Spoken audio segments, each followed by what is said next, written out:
안녕하세요. 오늘 저희가 깊이 파볼 주제는 퀄컴의 새로운 모바일 칩셋, 바로 스냅드래곤 7 젠 4입니다. 네, 안녕하세요. 작년에 나온 7 젠 3의 후속 모델인데요.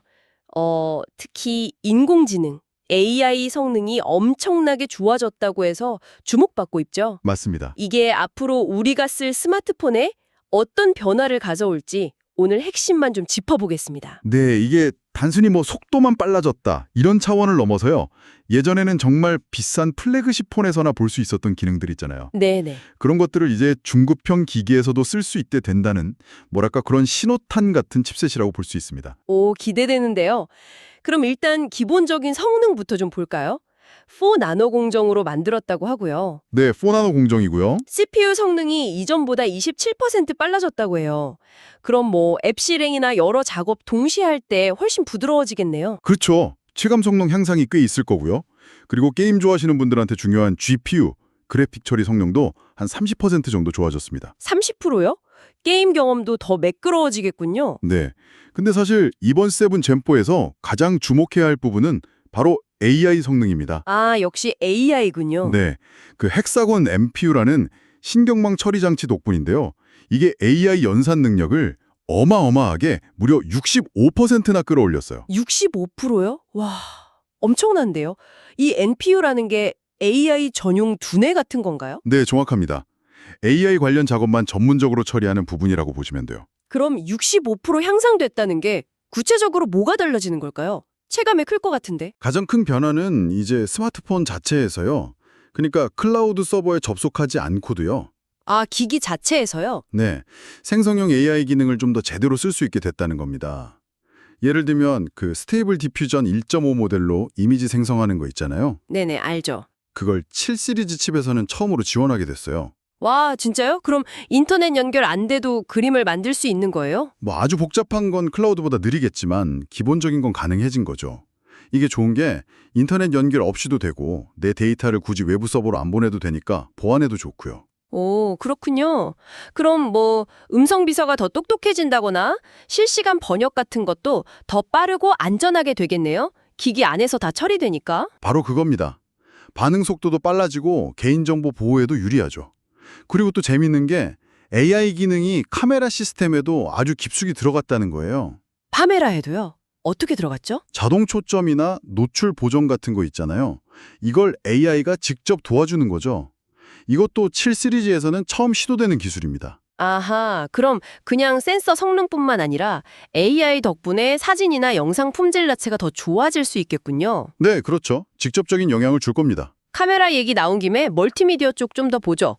게임 성능도 스냅드래곤 엘리트 게이밍 기능 일부랑 성능 최적화 기술 같은 게 들어가서 좋아졌다고 하고요. 네, 적응형 성능 엔진 4.0에 탑재됐죠. 카메라는 아까 말씀하신 AI 기능 외에도 하드웨어적으로도 개선이 있나요? 네, 일단 ISP, 이미지 신호 처리 장치가 3개나 들어가세요. 이걸 트리플 ISP라고 하는데 이걸로 최대 2억 화소 사진 촬영까지 지원합니다. 2억 화소요. 와, 중급형에서요? 네, 그리고 동영상 찍을 때 확대해도 좀 덜 깨지게 하는 실시간 비디오 초고 해상도 이런 기능도 들어갔고요. 그리고 손떨림 보정 기능도 좋아졌다고 들었어요. 아, 맞아요. 그것도 중요한 포인트인데 하드웨어 기반의 전자식 손떨림 보정 EIS가 7 시리즈 최초로 들어갔어요. 하드웨어 기반이면 소프트웨어 방식보다 훨씬 좋은 거 아닌가요? 훨씬 효과적이죠. 짐벌 같은 거 없이도 꽤 안정적인 영상 촬영이 가능해지는 겁니다.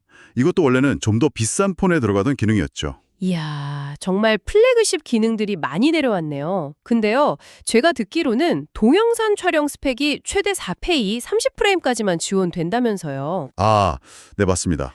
예전에 나왔던 7 플러스 젠 2 같은 칩은 4K 60프레임도 지원했었는데 이 부분은 약간 의외인데요. 후퇴한 건가요?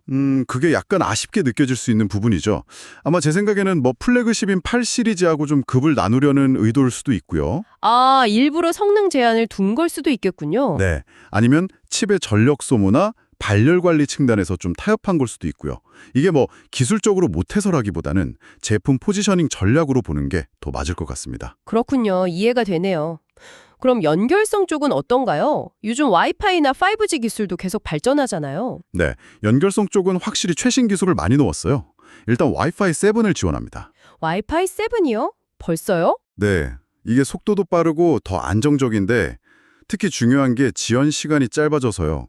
게임 같은 거 할 때 유리하죠. 아하, 5G도 그럼 최신 규격인가요? 네, 3GPP 릴리즈 17 규격을 지원해서 이론상 최대 4.2GBps 다운로드 속도가 가능하고요.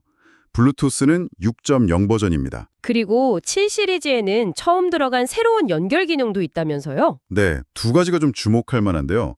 첫 번째는 블루투스 채널 사운딩이라는 기술이에요. 채널 사운딩이요? 그게 뭐죠? 이걸 이용하면 우리가 가끔 잃어버리는 무선 이어폰 같은 거 있잖아요. 그런 블루투스 기기 위치를 훨씬 더 정확하게 찾을 수 있게 해주는 기술입니다. 오, 그거 정말 유용하겠는데요? 맨날 어디 뒀는지 까먹는데. 그렇죠. 그리고 두 번째는 콜컴 X펜이라는 기술인데요. 엑스펜이요? 네.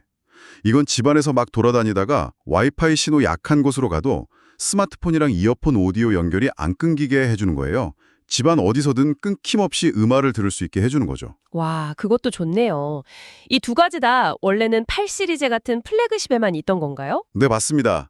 8 시리즈 외에는 이번 7젠4에 처음 적용되는 기능들이에요. 이야, 그럼 오디오 자체 음질 쪽은 어떤가요? 음질 쪽에서는 aptX 러슬레스 코덱을 지원한다는 게 중요합니다. aptX 러슬레스요? 네, 이게 블루투스로 음악을 들어도 CD 음질 수준의 무손실 음원을 그대로 감상할 수 있게 해주는 기술이거든요. 이제 중급형 폰에서도 정말 좋은 음질로 음악을 들을 수 있게 되는 거죠. 정말 종합적으로 보면 기본적인 성능 향상은 물론이고 AI, 카메라, 연결성, 오디오까지 와, 플래그십 기능들을 정말 많이 가져왔네요. 그렇죠. 이 칩은 그럼 주로 중급 스마트폰 시장을 겨냥하는 거죠? 네, 맞습니다. 타겟은 명확히 중상급형 시장이고요. 이미 어너나 비보, 리알미 같은 제조사들이 이 7센4 칩을 탑재한 스마트폰을 곧 내놓겠다고 발표했어요. 아, 벌써요?